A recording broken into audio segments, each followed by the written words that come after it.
Hello everyone and welcome to my channel. Today I'm going to start knocking out some of my Christmas presents and more of my pile of shame. First, by starting off with one of my Christmas presents, the broodcoven for the Genestealer Cults. And today we're going to be painting up the Primus. This will be my second Primus that I have in my collection because I got one with the Shadow Throne box like 2 years ago, put it on eBay, nobody wanted it.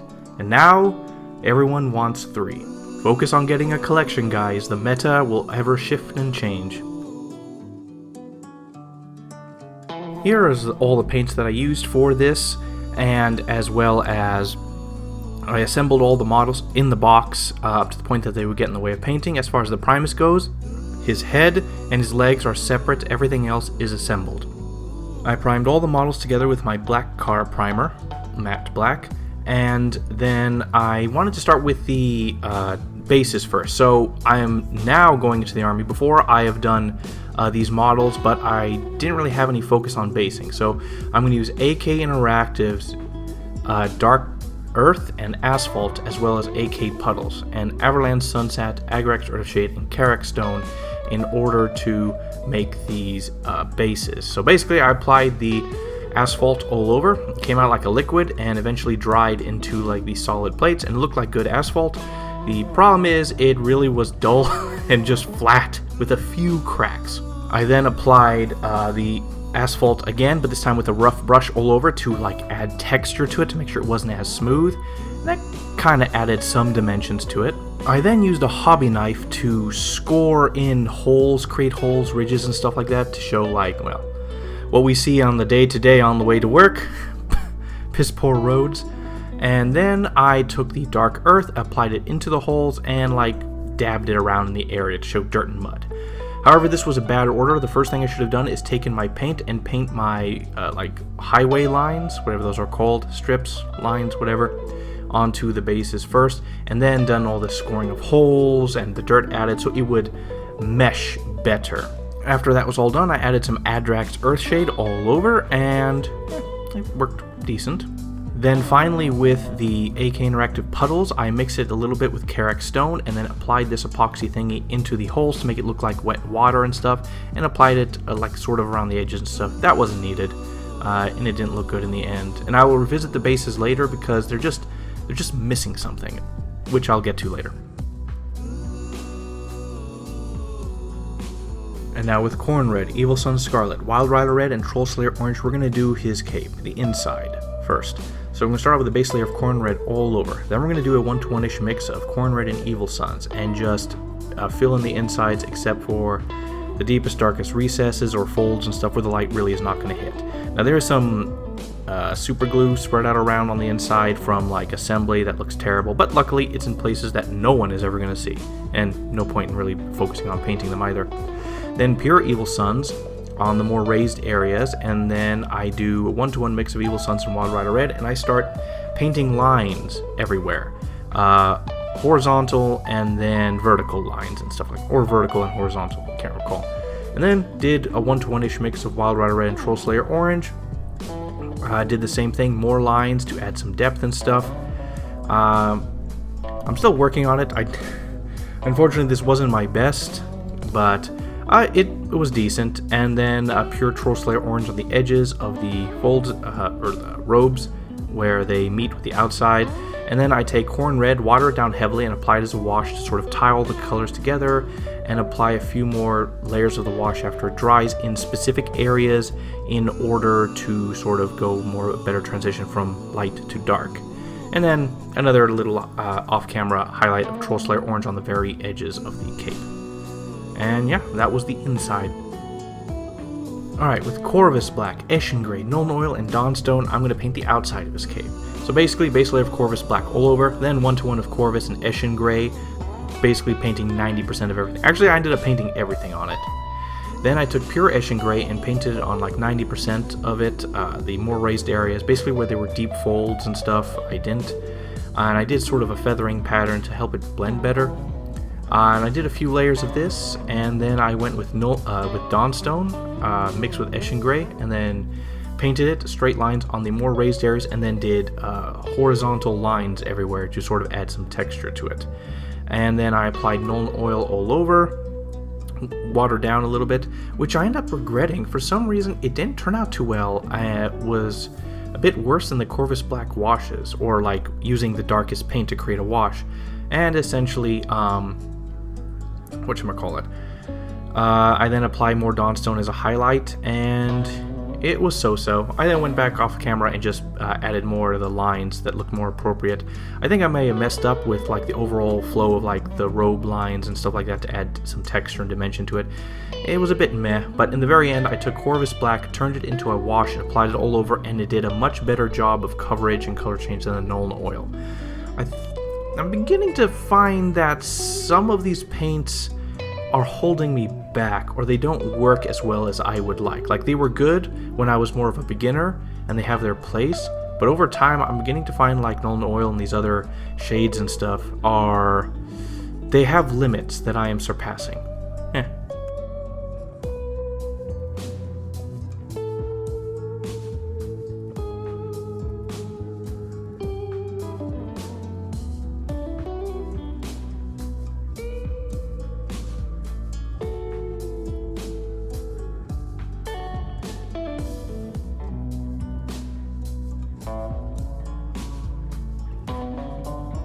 Alright, with Temple Guard Blue, Thunderhawk Blue, and Baharoth Blue, we're going to paint his pants. So, I'm actually going to start off with the base layer of Thunderhawk Blue, the darkest. Then I'm just going to paint straight Temple Guard Blue on top of it. And then after that, I'm going to take a wash of Thunderhawk Blue and apply it all over to sort of blend the colors together. The deepest, darkest recess still have Thunderhawk Blue, so this will help a bit. Then I am going to do Temple Guard Blue again, highlighting. And then I'll do a simple highlight of Baharoth Blue on the most raised areas and the flat plane of his top thigh. And basically, these legs are so small that high contrast of colors is probably better. So the shadows are more obvious and the light side is more obvious. They don't blend together that well because it's so small. It's like so you can actually see some differentiation. Alright, with Dawnstone, Nuln Oil, Administrative Grey, and Grace here, we're going to paint, his armor? Yeah, basically. So base layer of Dawnstone, and then we're going to apply pure Nuln Oil all over. Now, I haven't mentioned this, but for Christmas, with a gift card, I bought some new brushes. They're sable brushes, because I've always been using the same brushes for the entirety of this channel's existence. Man, I'm good at maintaining. And so I wanted to try some of the high quality brushes. And I found them for $27, and I wasn't sure if it was the real thing because it was like $27. So I got 5. I'm only using really like 1 or 2, and so you will see it here. I applied Dawnstone on all the ribs of his armor and edges, and then I used Administrative Grey, and I was able to paint super fine lines onto the edges of the plates around his head helmet and the upper raised areas of his ribbing of that armor. And then the edges of all the plates. And then with Grace here, I was able to apply a few dots of it here and there on the light points. And man, the brushes were able to do the job incredibly well, very accurately. I was never able to paint this accurately before. I was actually very surprised at how well it worked. And what it means is I've now opened the world to even more detail on the model that I could paint.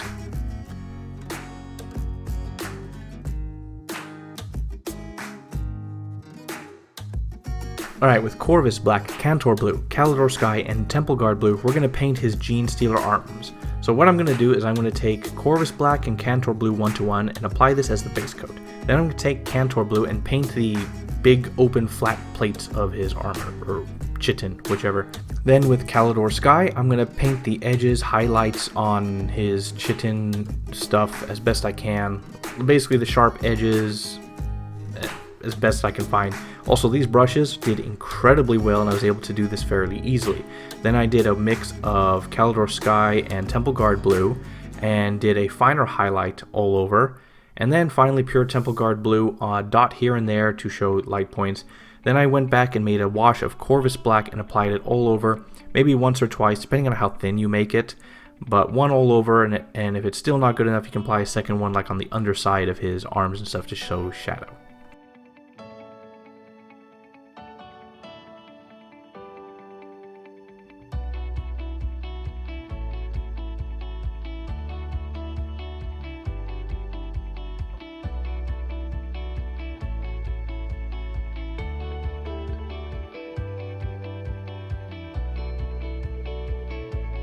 Alright, with XV88, Mournfang Brown, and Agrax Earthshade, we're going to do reverse highlighting. Basically, his leather belts and stuff like that, painted all XV88. Then I'm going to take Mournfang Brown and do a straight line through all the leather to make it look like it's easily highlighted, because that's easier to do, especially with these fine edges. Even though I have new brushes, I don't want to test that. Then I apply Agrax Earthshade all over it, pure, to darken it. Then I take pure XV88, highlight the top edges, and just do occasional side scratches through the leather here and there to add character.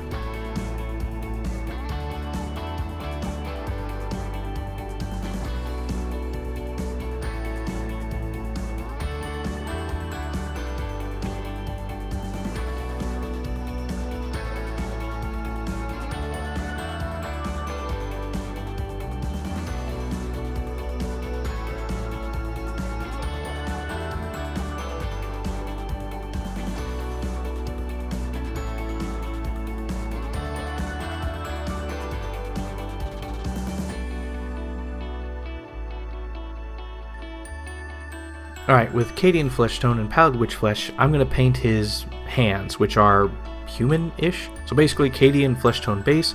Then essentially what I do is I do layers of Cadian Flesh Tone and add Pallid Witch Flesh, then highlight the knuckles, edges of his hands, fingers, stuff like that. And then I do that again with more Pallid Witch Flesh until satisfied.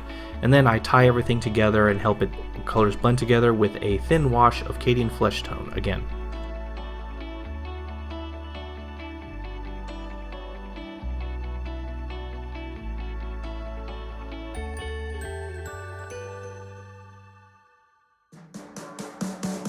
Alright, with Cadian Flesh Tone, Pallid Witch Flesh, and Emperor's Children, we're going to paint his face. So basically it's similar to what I did with the hands. We start with Cadian Flesh Tone base, keep layering it on until it's a solid color. I'm going to take Cadian Flesh Tone and add Pallid Witch Flesh to it, I don't know how much, and then just applied it pretty much 90% of the entire head, with only deepest recesses, ridges, stuff like that as pure Cadian. Then I'm going to add more Pallid Witch Flesh in and highlight the more raised pronounced edges, and I'm going to feather towards the back of his bald head with the colors. Then add more Pallid Witch Flesh until it's mostly Pallid Witch Flesh and it's going to create that very bright white skin. Then I'm going to take Emperor's Children, water it down heavily until it's like a wash, and then apply it onto his back of the head, neck, chin-ish area. Yeah. And add some pinkish to his looks.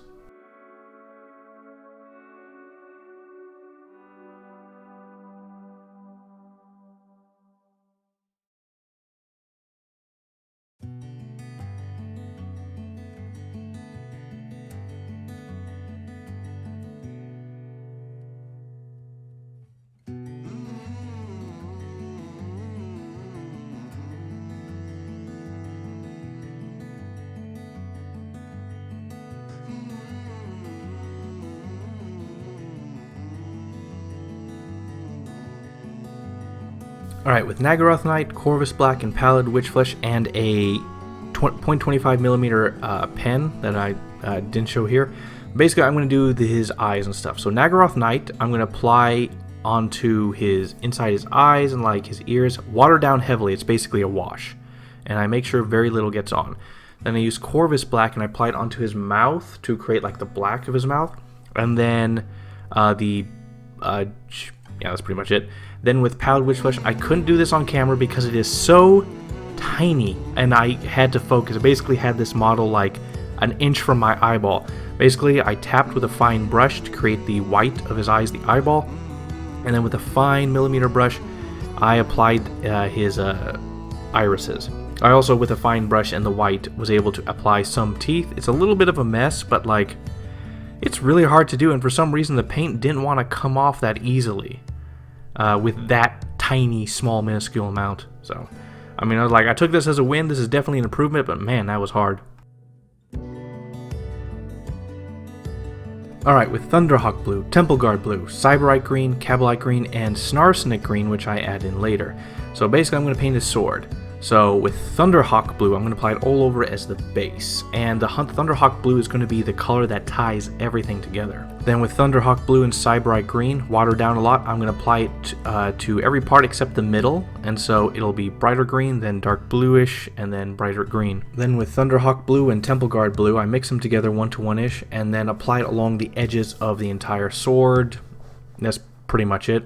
Then with Thunderhawk Blue and Cybright Green, I apply a thin layer of it onto the sharp edge and tip of the sword, as well as along one of the blood grooves, as best as I was able to. Then with pure Cybright, along the very tip and edges and the center of the blood groove I made. Then with Cybright Green mixed with Cablite Green, I do reverse highlighting on his gems. Basically, I paint it with this color mixed. Then I take pure Cablite Green and I paint the back and center of these gems, because it's easier to paint the big center than it is to highlight a thin edge.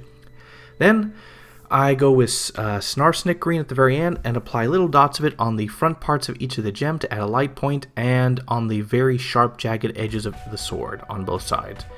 And that's it for the blade, and his sword was much more fun to paint than a regular metal sword.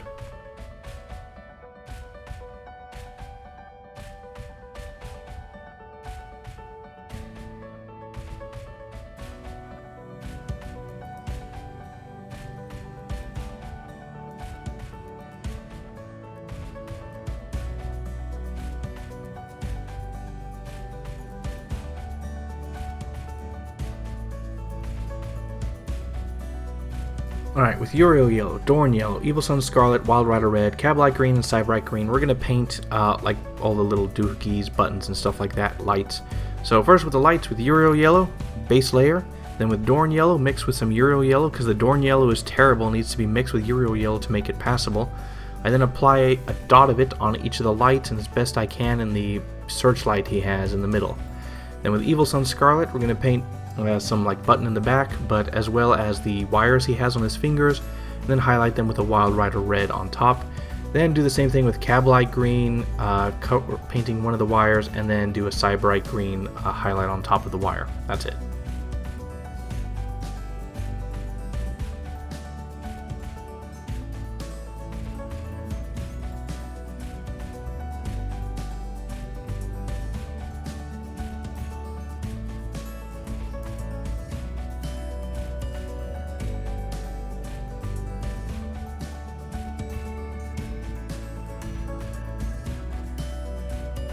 Alright, with AK Interactive Ultra Matte Varnish, I then just apply this with a little bit of water all over the model. That's pretty much it.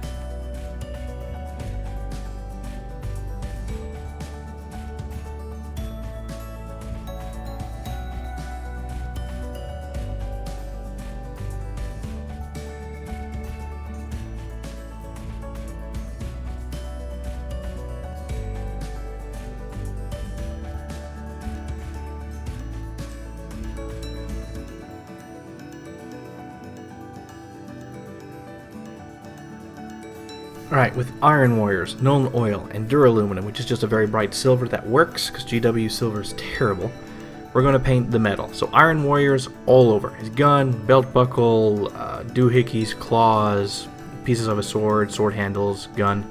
Then we're going to apply pure Nuln Oil all over that. Then we're going to re-highlight everything with Iron Warriors. The edges of the gun, flat parts, flat open faces, his belt buckle in the back. We're also going to apply it to like his claws, the edges of them, and stuff like that. Then with Duraluminum, we're going to highlight the very fine tips and edges of his gun, and the tips of his claws and stuff like that, and that's it.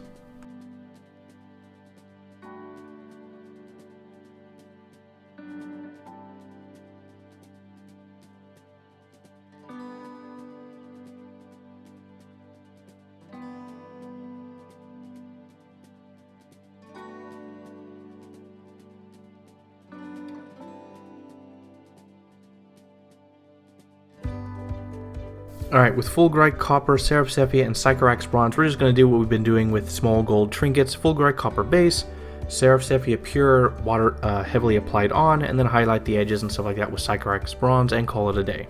Yeah.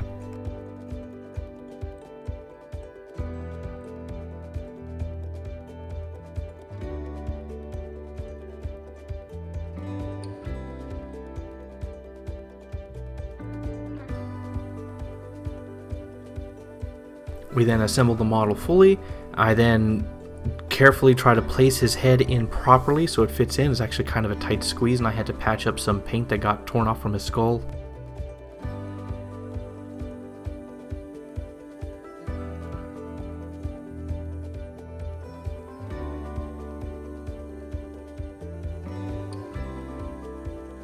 Alright, I then apply gel glue onto the base, and then I apply these shale rocks I also bought for Christmas with my gift card. And then I applied, once it dried on there, or mostly dried, I kind of rushed myself a bit. I then applied the asphalt on the rocks again to make them tie in color-wise. And it looked okay.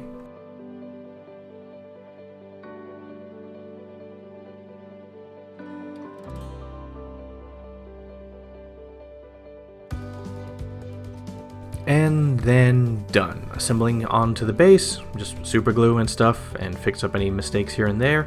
Yeah.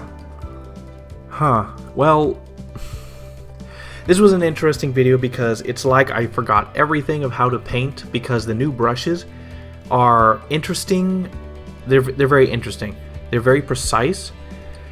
They allow me to do things I never thought I'd be able to do before as far as detail very easily. I was actually shocked that I was able to do something so well. No real problems, bugs, or issues, and yeah, his face looks great.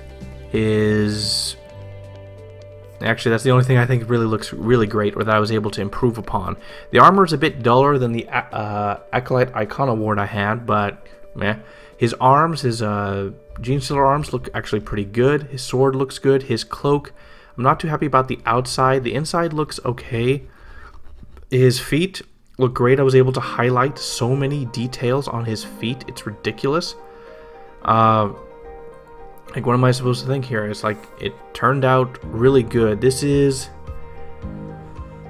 I can't say 7, even though I feel it in my heart for some reason, but it's just like, it was a struggle. Nothing was easy on this model. A lot of back and forth. He's at least a solid 8 out of 10 for my work here. Now, overall, a few things I would have done differently, apart from probably would have done the outside of the cape a little bit better. I probably rushed a little bit and didn't think too much where the light would hit, and the horizontal slashes and stuff like that would go to add texture. His his pants was a little difficult to get right with just brushes. I wanted to find a fast way of doing that. This wasn't the best. His armor's a little dark, but it's way more detailed, more finely detailed. Those stupid searchlights keep getting me. I can't seem to paint the metal on the sides and then the yellow in the center. I had to go back and redo it back and forth to get that done. It is just annoying. I don't know what it is, but these searchlights specifically, I've painted a few of them before on other models and stuff like that that had similar gear. They just like elude me on how to get it right. Overall, the model is actually pretty good. He's far better than my previous Primus. His gun looks pretty good, although like monotone flat, it's just a chrome thing, very clean. It's just well done. It's just straight up, it's a well done model. You can clearly see him on the table for what he has. His sword was way more fun to paint than the regular metal swords. Yeah, it was a good model, and I did pretty good despite learning with how to deal with the new brushes, and incredibly surprised at the level of detail that I can now do, which means now I potentially could add 1 to 3 more hours onto each model I paint of work. Somewhat missing and looking forward to the old world who have so simple models. Well, alrighty then. So, like the video if you like the video, comment if you want to comment, and more to come. A lot of Genestealer Cults, a lot of... I have got to stop buying stuff. Alright. And I'll see you hopefully soon. Bye.